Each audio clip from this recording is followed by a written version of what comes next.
오늘 함께 나눌 말씀은 레위기 7장의 말씀입니다. 레위기 1장부터 레위기 5장, 자세히 좀 더 정확히 말하면 6장 7절까지에서는 5개의 제사를 백성들에게 하나씩 설명해 주고 있습니다. 5개 제사가 어떤 거였죠? 먼저 번제, 그 다음에 소제, 그 다음에 화목제, 속죄제, 속건제. 번제, 소제, 화목제, 속죄제, 속건제. 5개의 제사를 이제 하나씩 백성들에게 설명을 해주는 겁니다. 어떻게 드려야 하는지. 그 다음에 다시 6장 8절부터 오늘 읽은 7장까지에서는 한 번 더 얘기를 해주고 있는데, 이 부분은 특히 제사장들이 주위에서 들어야 할 내용들을 설명해주고 있는 것입니다.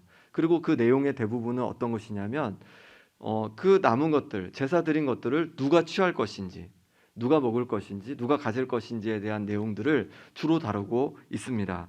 먼저 이제 8절에 말씀해 보시면요, 번제에 대해서 말씀하시는데 8절에 보니까 사람을 위하여 번제를 드리는 제사장 곧 그 제사장은 그 드린 번제물의 가죽을 자기가 가질 것이며, 번제는 이 가축의 각을 떠서 드리는 거잖아요. 근데 고기는 다 살라 드리고 다른 것들은 다 살라 드리는데 이 가죽은 제사장에게 줘라, 이렇게 제사장이 가질 거다, 이렇게 얘기하고요. 그 다음에 소제에 대한 부분들이 이제 9절에서 10절에 있는데요.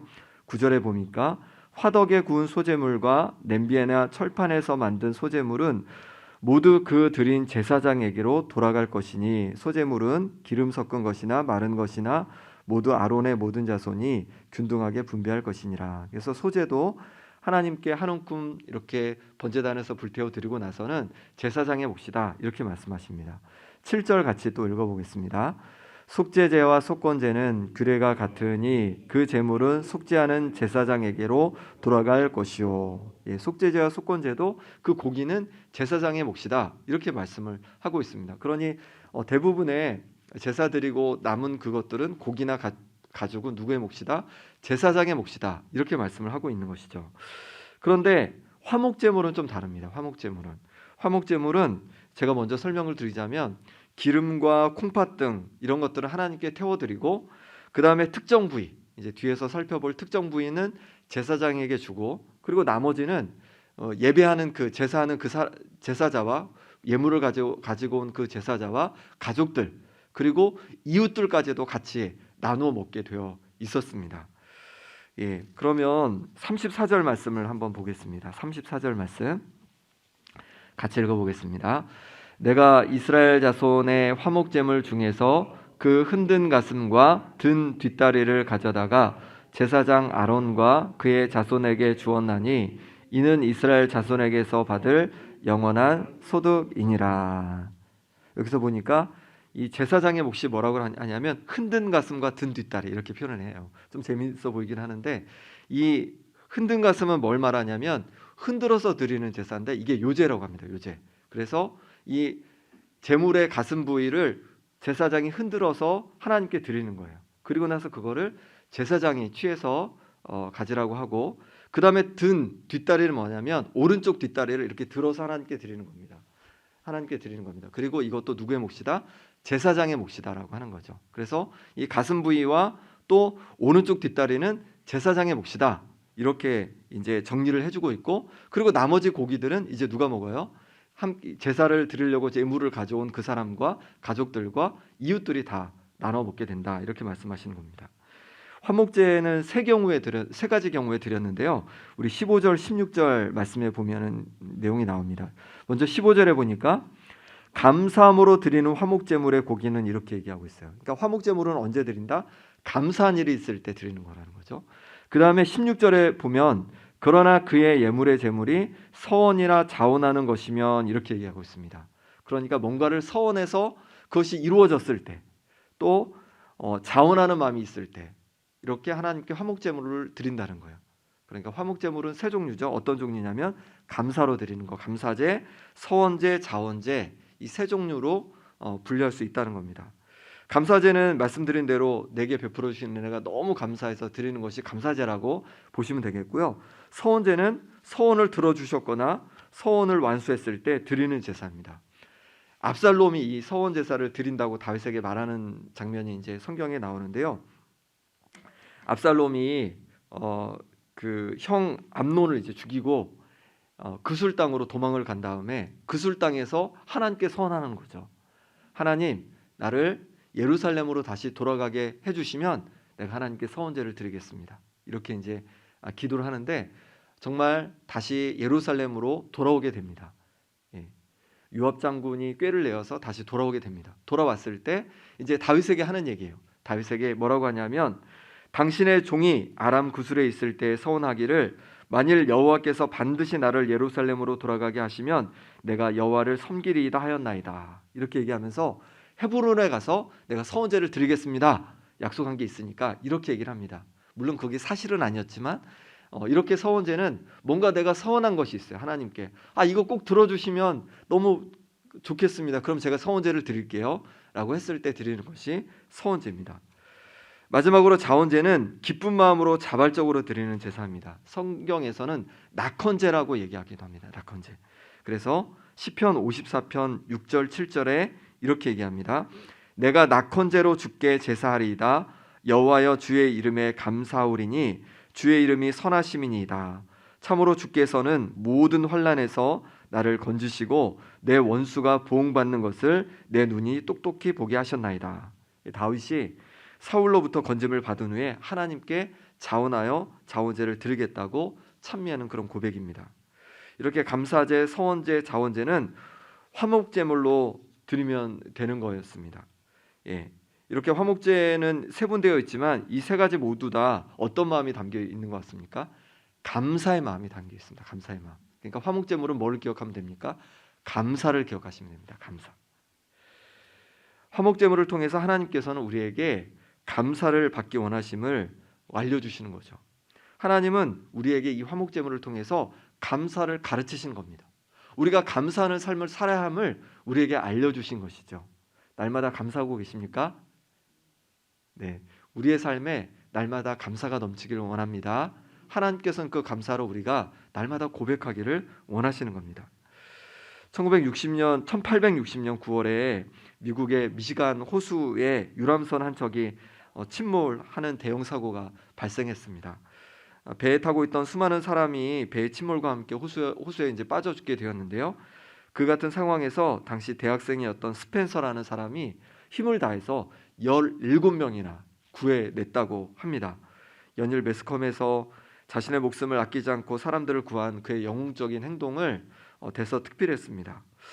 그로부터 오랜 세월이 지난 후에 토레이 박사라는 분이 로스앤젤레스에서 집회를 하게 됩니다. 이 토레이 박사님, 토레이 목사님이기도 했는데요. 목사님은 무디 성경학교의 초대 교장이었습니다.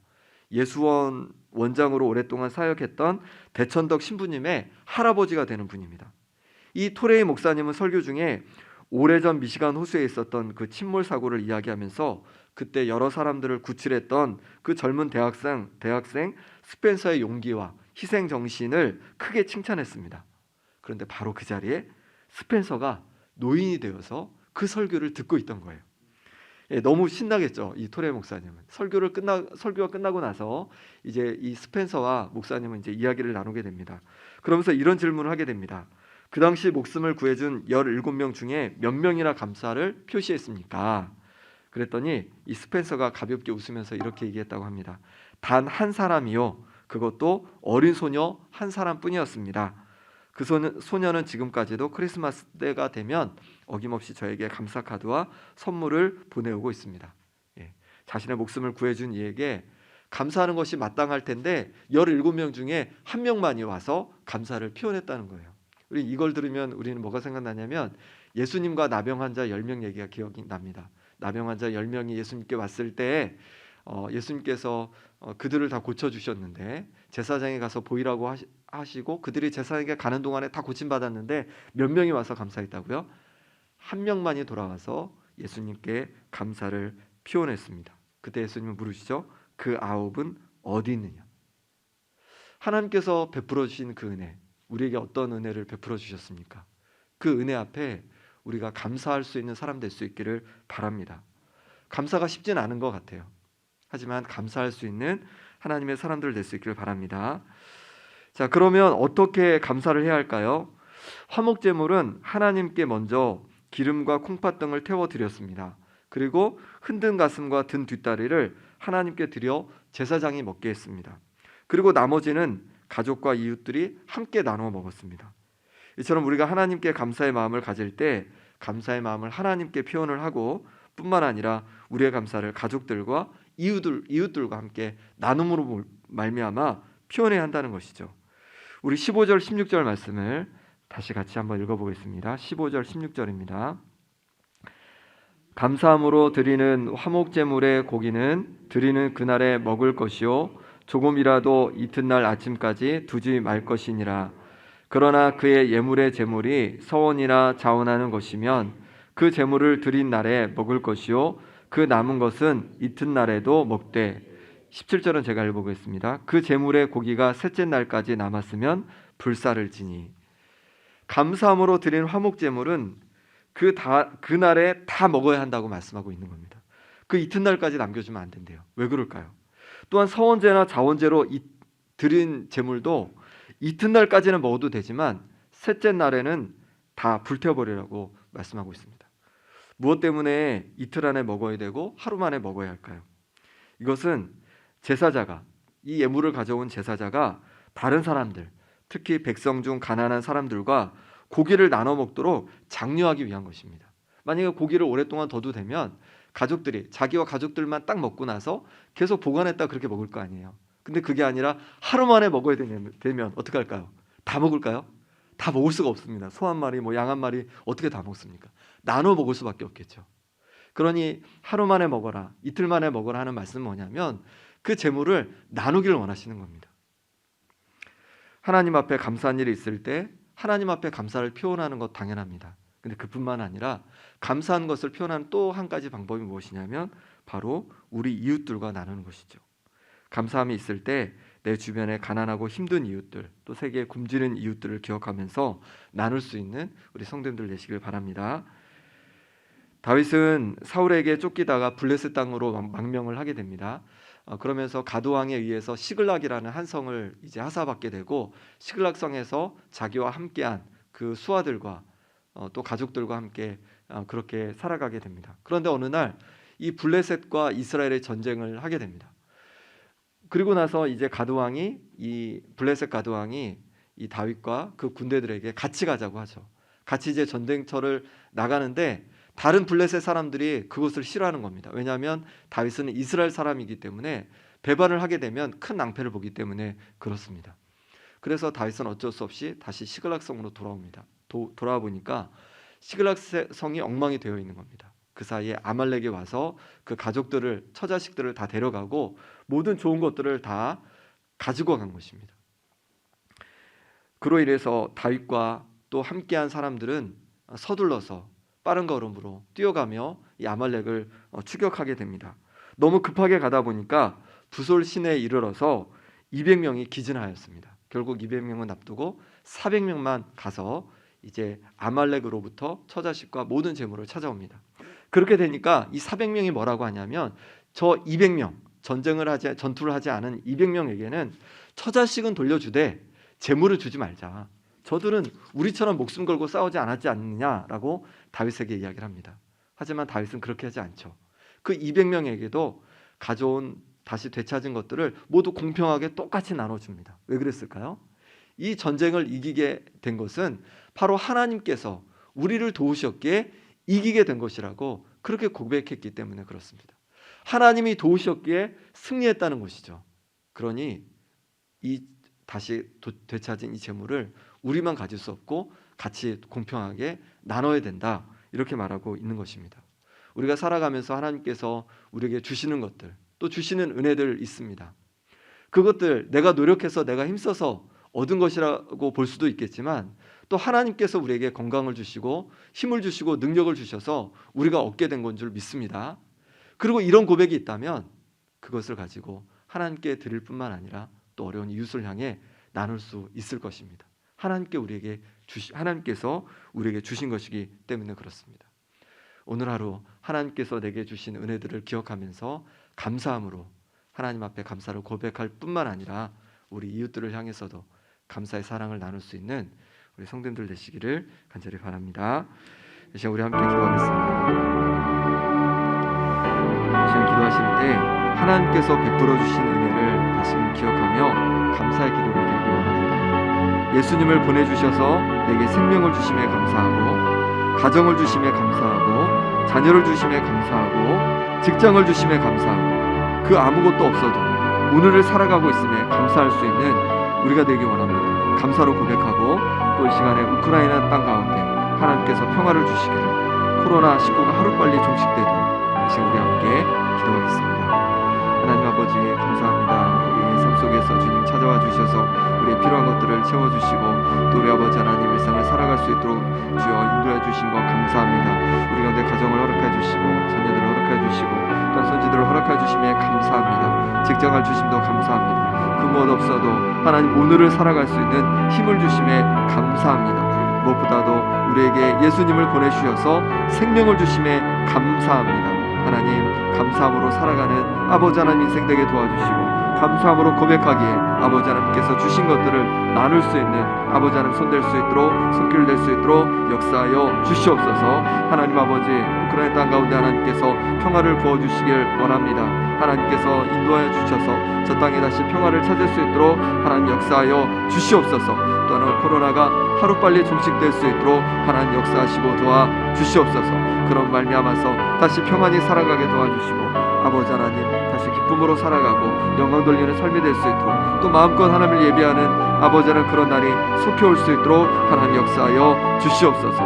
하나님 오늘도 주님 감사가 우리 가운데 넘치기를 원합니다. 하루를 살아가는 동안에도 하나님 부어주신 은혜 속에서 감사를 잊지 않고 살아갈 수 있도록 인도하여 주시옵소서. 하나님 붙잡아 주시기를 원합니다. 하나님 아버지 화목제물을 통해서 우리에게 감사를 가르쳐 주시니 감사합니다. 하나님 아버지 불평과 원망으로 살아갔던 우리를 용서해 주시고, 우리의 삶의 날마다 감사가 기쁨이 넘칠 수 있도록 인도하여 주시옵소서. 우리에게 생명 주심에 감사합니다. 아버지 하나님 우리에게 가정을 주시고 자녀들 주심에 감사합니다. 일할 수 있는 터전을 주심을 감사하고, 또 오늘을 살아갈 수 있는 힘을 주심에 감사합니다. 하나님 아버지 감사로 오늘을 또 살아갈 수 있도록 인도하여 주시옵소서. 우크라이나 땅 가운데 하나님 평화를 부어주시고, 코로나19가 하루빨리 종식될 수 있도록 하나님 역사하여 주시옵소서. 예수 그리스도의 이름으로 기도드립니다. 아멘.